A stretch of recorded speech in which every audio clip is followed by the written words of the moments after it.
Good morning, the internet, and of course hello to my subscriber. Well, that was a chilled out couple of days.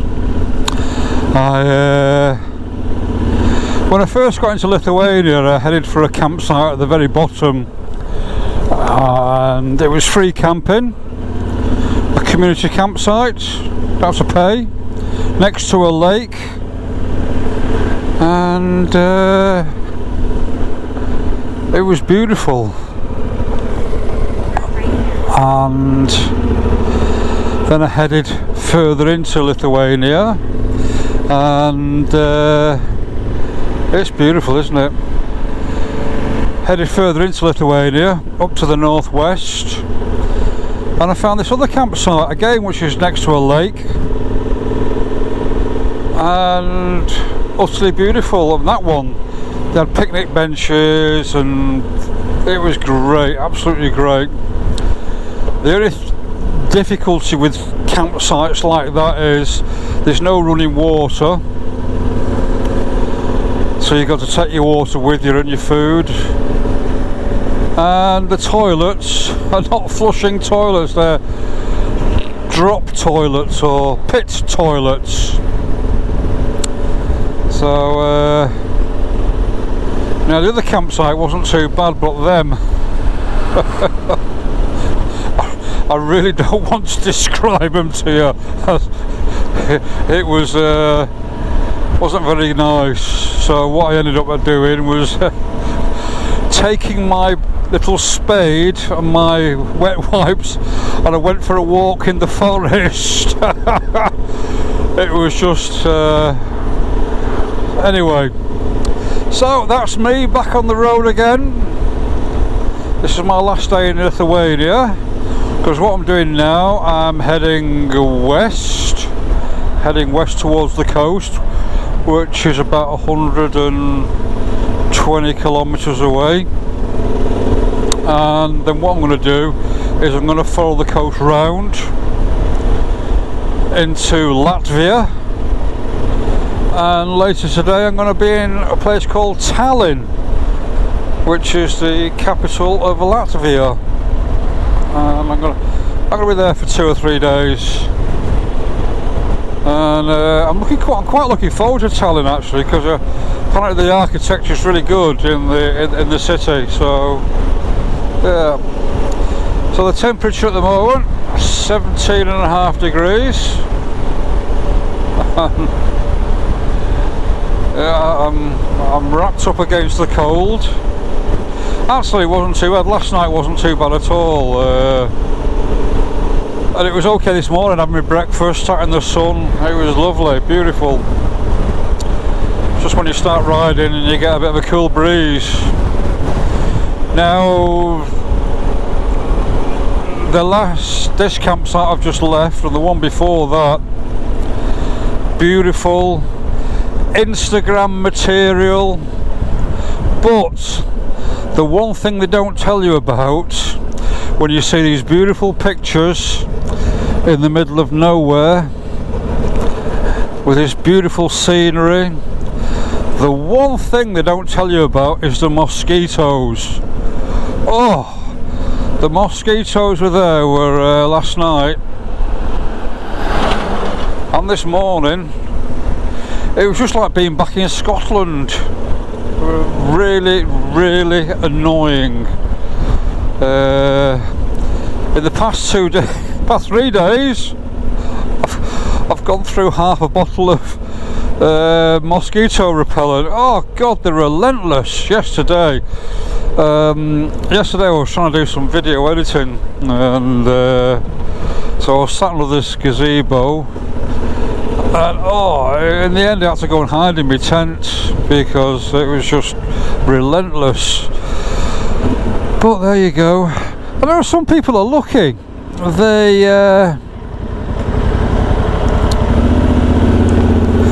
Some people are lucky. They don't get affected by mosquitoes. Many years ago, I was in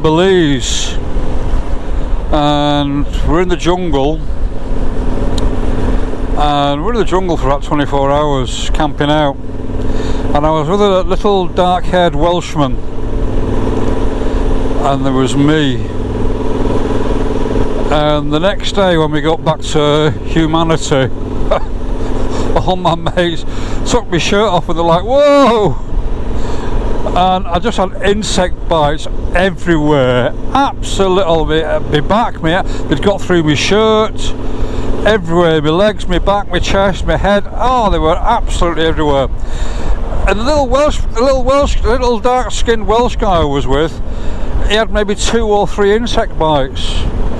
And I think it's all to do with the pheromones that you give off. I don't know, maybe I just give off this juicy odour that mosquitoes think, there's a tasty meal, let's go and have some of that. Relentless. I really don't understand where mosquitoes stand in the evolutionary scale. I mean, what good they do? What purpose do they have?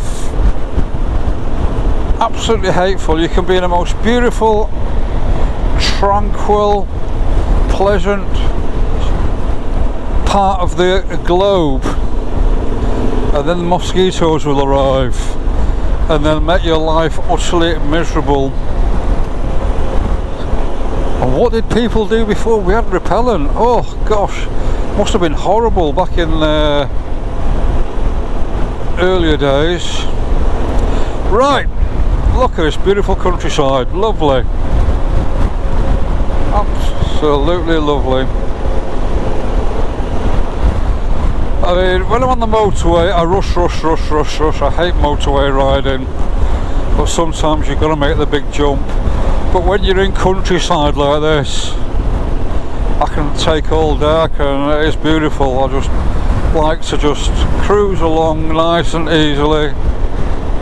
It's beautiful, just enjoying the scenery.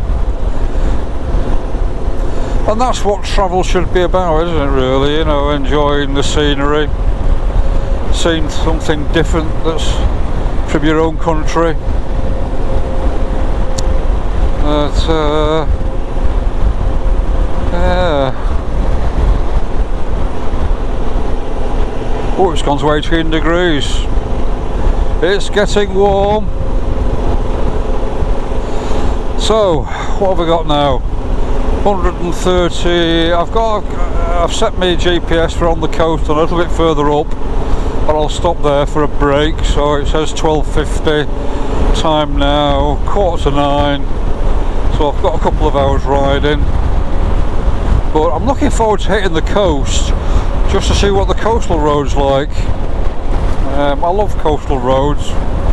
I was sad in Italy because where else as well, in Greece as well, because you think, oh, nice bit of coastline, it'd be great to run around the coastline, but you find that a lot of the roads sometimes, especially in Italy and Greece, a lot of the bits of the coastline, they're all privately owned, so the roads are inland, so you don't get to see the coast. And I like riding coastal roads, so I'll see what the road round to Latvia is like, and hopefully it'd be nice, get some nice views over the sea. Lots of traditional wooden houses still.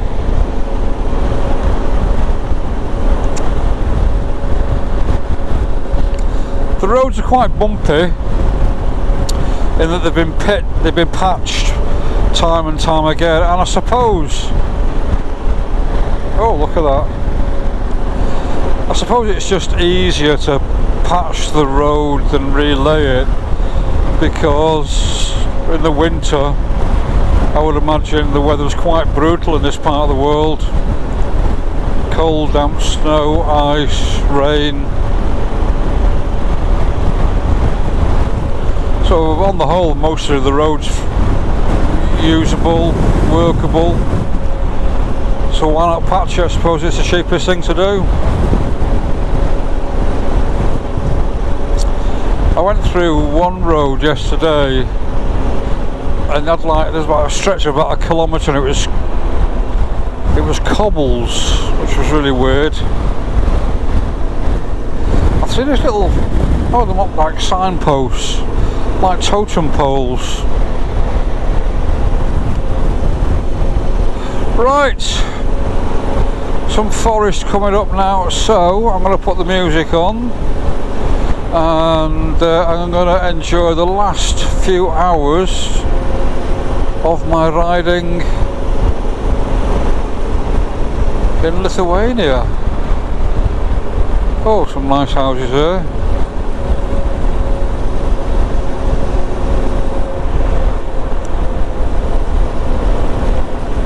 You see lots of little villages and you go through them and they don't have a shop, so they almost have to go to the nearest town or something like that to do all the shopping. Oh, there's a little shop there.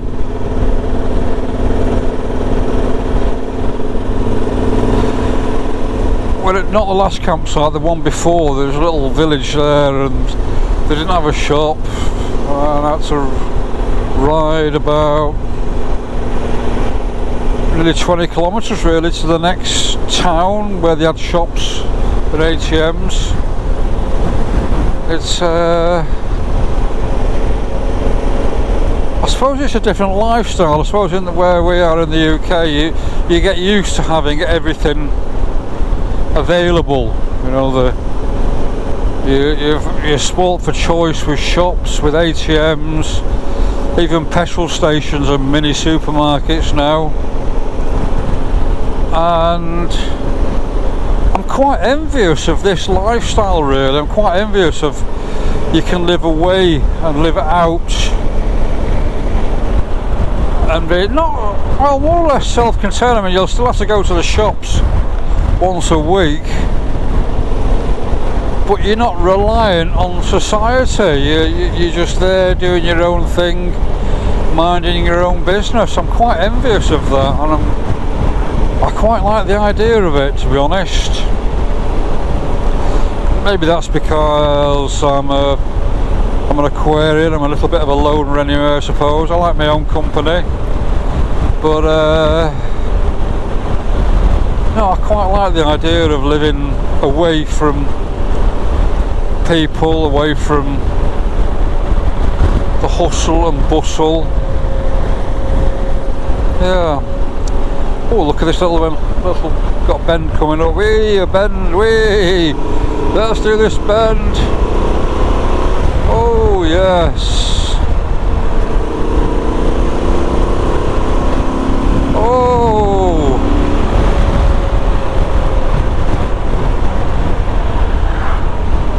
Most of the roads in Lithuania are quite straight. So it's a bit of a novelty getting a bend. Oh, I'm really enjoying this scenery, it's beautiful. Right, I'm going to put some music on. I'll speak to you soon. I'll speak to you when I'm in Latvia. Bye bye for now.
And after a pleasant ride for the past 40 minutes through Lithuania, I am now in Latvia.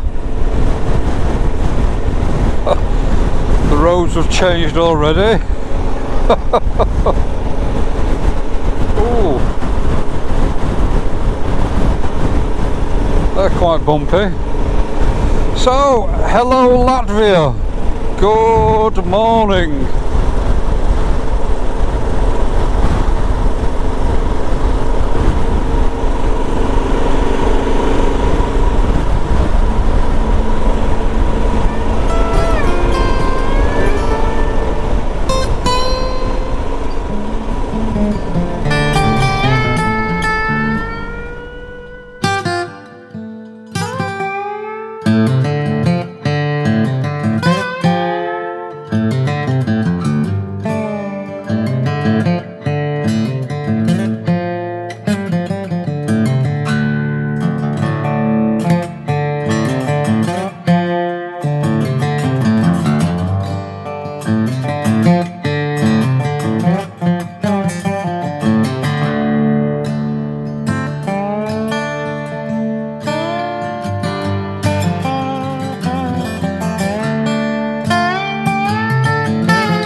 Well, this place is called Ventspils, Ventspils, Ventspils, and we're right on the western part of Latvia.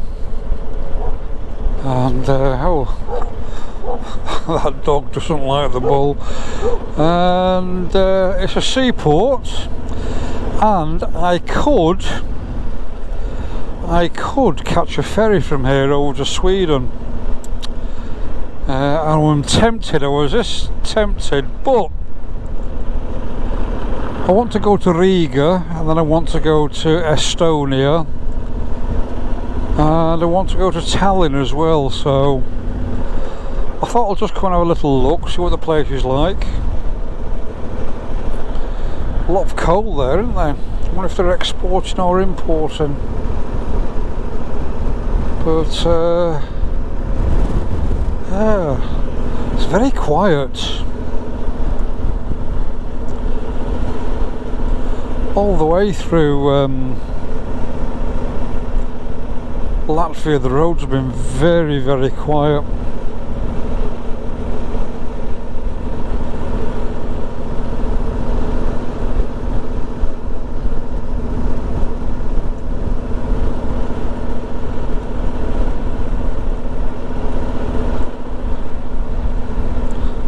Well, that's interesting. Naval vessel. Double hold. Wonder what that is.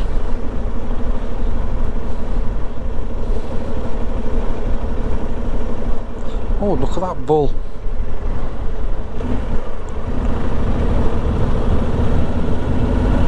That was a minesweeper.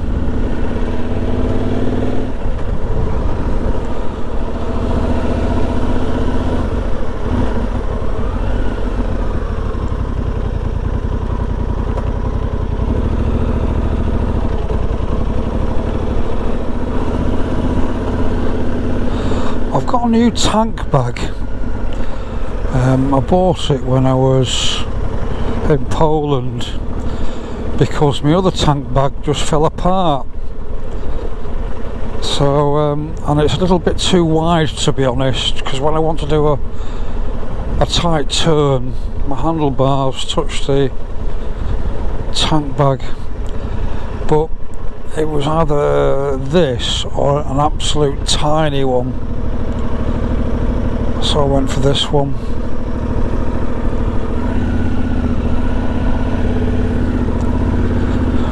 Right, I'm going to stop for a little break, I think,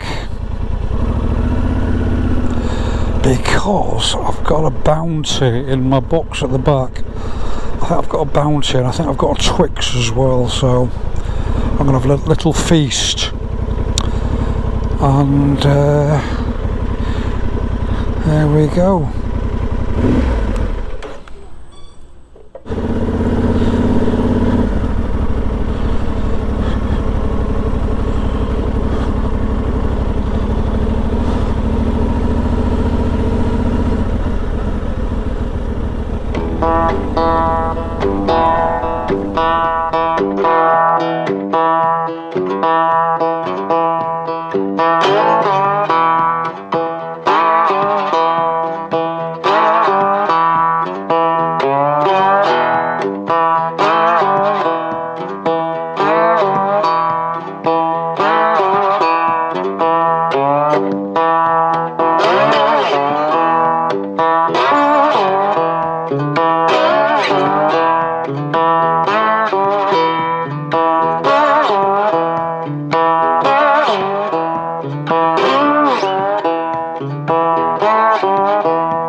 So that was Cape Kolka, Kolka, Cape Kolka, and it's the right at the very northwestern tip of Latvia. And this whole area, in 1939, because World War II was brewing, Latvia were quite friendly with Russia, so Latvia invited Russia to have a garrison here. So I think it was September 39, there was about 29,000 Russian troops moved in, and they built fortifications, gun batteries, you name it, in this area, and stationed troops, tanks, all sorts of things here. And what it is, just further along, you've got this bay which leads into Riga. So what it was overseeing the entrance into Riga, and the Russians stayed until Latvia got its independence in the 1980s. So was it 91, something like that. But the Latvians were quite friendly towards the Russians because they invited them in. And even though in this area there was a lot of villages that were emptied, the people had to pack up and leave and go and move to bigger towns like into Riga or further afield. And this whole area became a military garrison with barracks, airfields, and it was good for the local economy. So so that was it. But there's not much left of the fortifications and the gun emplacements and things like that, 'cause it's just like a tourist place now. And it's the very northwest tip of Latvia, Cape Kolka. So on the way up here, I was coming along the coast. I was rather hoping to get lots of sea views, but nothing but trees, because the road is about half a kilometre inland. So it's just trees and more trees all the way. Never mind. So I'm heading in an easterly direction now, southeast. I'm heading down to Riga. So it's about 150 kilometres, 160 kilometres. And then I'll go and find my campsite. Coming up here though, I saw lots and lots of signposts for campsites. I think most of them are free campsites as well. And I think Latvia have this same mentality as Lithuania, that once you go in the forests, there's campsites and people can go and enjoy their time in the open air. Then there's some paid campsites, but I think a lot of them are free as well.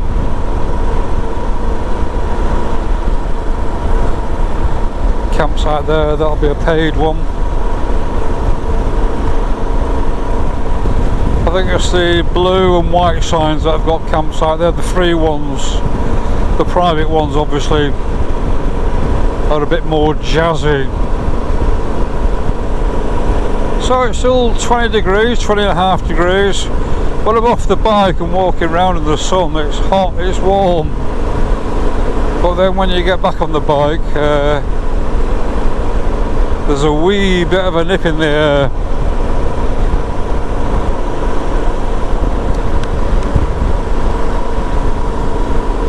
So Latvia is very, very green, lots and lots of forests. Lots of forests. When I was on the beach here just on the beach, there was people sunbathing naked. well, braver than me. Wow. So I'm going to put some music on. Next stop, Riga. I'm going to be there for 2 or 3 days. I'll speak to you soon. Bye bye.